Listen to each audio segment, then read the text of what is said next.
மத்திய அரசின் இடைக்கால பட்ஜெட்டை நாடாளுமன்றத்தில் பொறுப்பு நிதியமைச்சர் பியூஷ் கோயல் தாக்கல் செய்து வருகிறார். அதன் நேரடி காட்சிகளை பார்ப்போம்.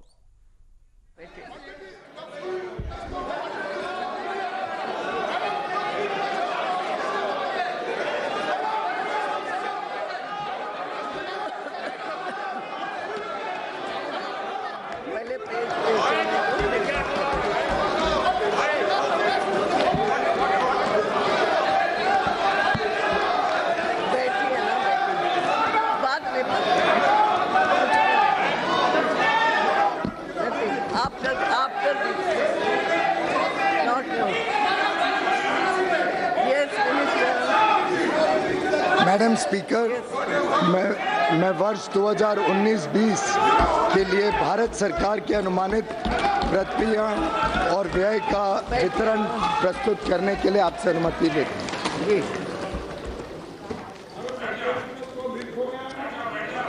Madam Speaker, I rise to present the interim budget for the year 2019-2020.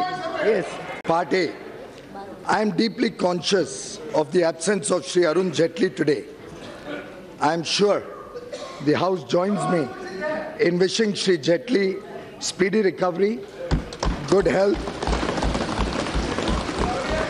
and a long life in the service of the nation. Madam Speaker, the people of India gave a strong mandate to our government. Under the visionary leadership of Honorable Prime Minister Shri Narendra Modi, we have given the most decisive, stable and clean government and have undertaken transformational structural reforms. We have reversed the policy paralysis engulfing the nation and have restored the image of the country.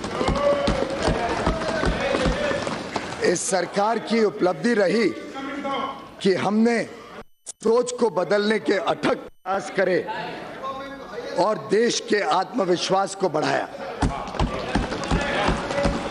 I can proudly say that India is solidly back on track and marching towards growth and prosperity. We have prepared the foundation for sustainable growth, progress, and better quality of life for all people. We are moving towards realizing a new India by 2022, when we celebrate 75 years of independence. An India which is clean and healthy, where everybody would have a house with universal access to toilets, water, electricity, where farmers' income would have doubled. Youth and women would get ample opportunity to fulfill their dreams. An India free from terrorism, communalism, casteism, corruption, and nepotism. State of the economy.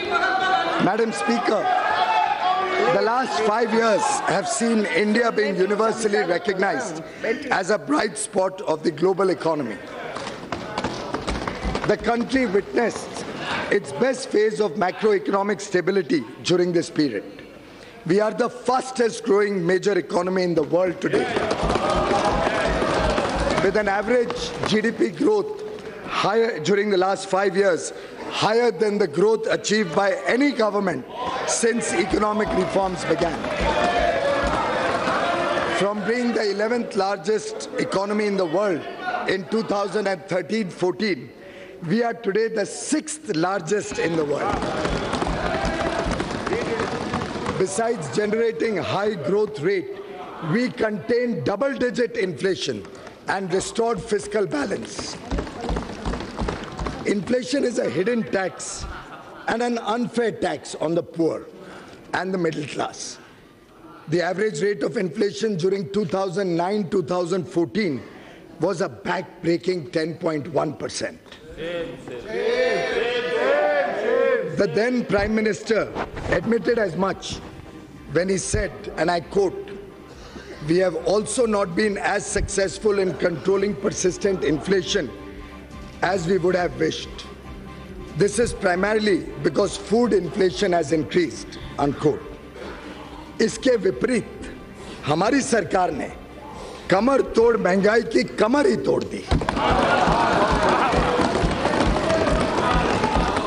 We brought down average inflation to 4.6%, which is lower than the inflation during the tenure of any other government. In fact, inflation in December 2018, महंगाई दिसंबर 2018 में सिर्फ 2.19% पर घटकर आ गई। If we had not controlled inflation, our families would have been spending 35 to 40% more today on basic necessities such as food, travel, consumer durables, housing. आप कल्पना करिए 35-40% अधिक खर्चा होता हर परिवार का अगर हमने इस महंगाई पे लगाम नहीं लगाई होती। From the high of almost 6% 7 years ago, the fiscal deficit has been brought down to 3.4% in the revised estimate of 2018-19. The current account deficit, against a high of 5.6% 6 years ago, is likely to be only 2.5% of GDP this year. We contained the fiscal deficit, notwithstanding the Finance Commission's recommendations, increasing the share of the states from 32% to 42% in central taxes, which we accepted in the true spirit of cooperative federalism, thereby transferring significantly higher amounts to the states. Due to a stable and predictable regulatory regime, a growing economy, and strong fundamentals, India could attract massive amount of foreign direct investment during the last 5 years. As much as $239 billion was received as FDI. This period also witnessed a rapid liberalization of the FDI policy, allowing most FDI to come through the automatic route. Madam Speaker, the last 5 years have witnessed a wave of next-generation structural reforms which have set the stage for decades of high growth. We have undertaken path-breaking structural reforms by introducing the goods and services tax and other taxation reforms.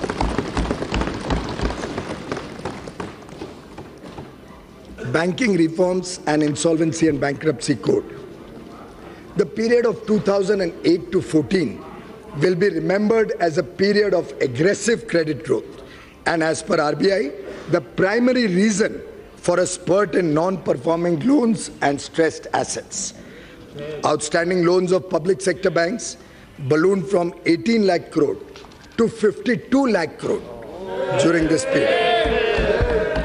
Many projects were started that could either not be completed or had low capacity utilization, resulting in their inability to pay back these loans. They were high stressed and non-performing assets amounting to rupees 5.4 lakh crore in 2014, even though they were not being recognized as NPA at that point of time. Many more were hidden through restructuring or otherwise, which were discovered during the asset quality reviews and inspections carried out since 2015.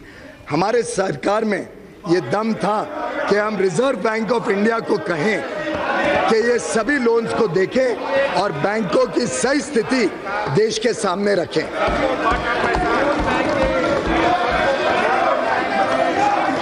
We put a stop to such questionable practices and stopped the culture of phone banking. The 4 R's approach of recognition, resolution, recapitalization and reforms have been followed. A number of measures have been implemented to ensure clean banking. Through a transparent and accountable process, we recognize these NPAs. The Insolvency and Bankruptcy Code has institutionalized a resolution-friendly mechanism which is helping in recovery of non-performing loans while preserving the underlying businesses and jobs. पहले सिर्फ छोटे businessman पर ऋण वापस करने का दबाव रहता था और अब बड़े बिजनेसमैन को भी ऋण की चिंता होती है, केवल बैंक को नहीं होती। But now, defaulting managements are either paying or exiting their businesses. An amount of close to 3 lakh crores has already been recovered in favor of banks and creditors. To restore the health of public sector banks, recapitalization has been done with an investment of 2.6 lakh crore rupees.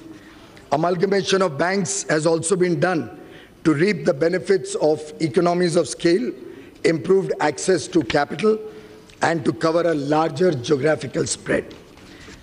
हाल ही में कल हम सबको खुशखबरी मिली कि इन सब अथक प्रयासों के कारण 3 bank, bank of India, bank of Maharashtra and oriental bank of commerce, इन तीनों से पीसीए की रिस्ट्रिक्शंस भी अब हटा दी गई हैं।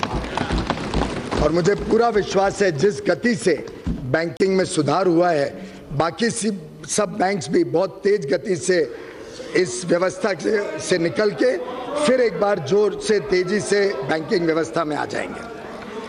Steps against corruption. We have ushered in a new era of transparency. हमने भ्रष्टाचार मुक्त सरकार चलाई।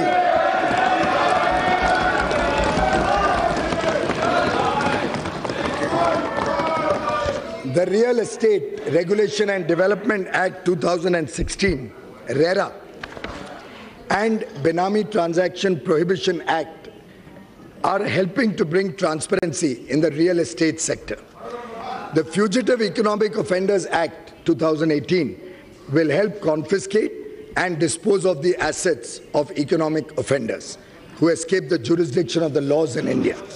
Additionally, we conducted transparent auction of natural resources, including coal and spectrum. We have walked the talk. Swachhata, as a tribute to Mahatma Gandhi, whose 150th birth anniversary we are celebrating in 2019, our government initiated the world's largest behavioral change movement with the Swachh Bharat Mission. India has achieved over 98% rural sanitation coverage, and as many as 5,45,000 villages have been declared open defecation free.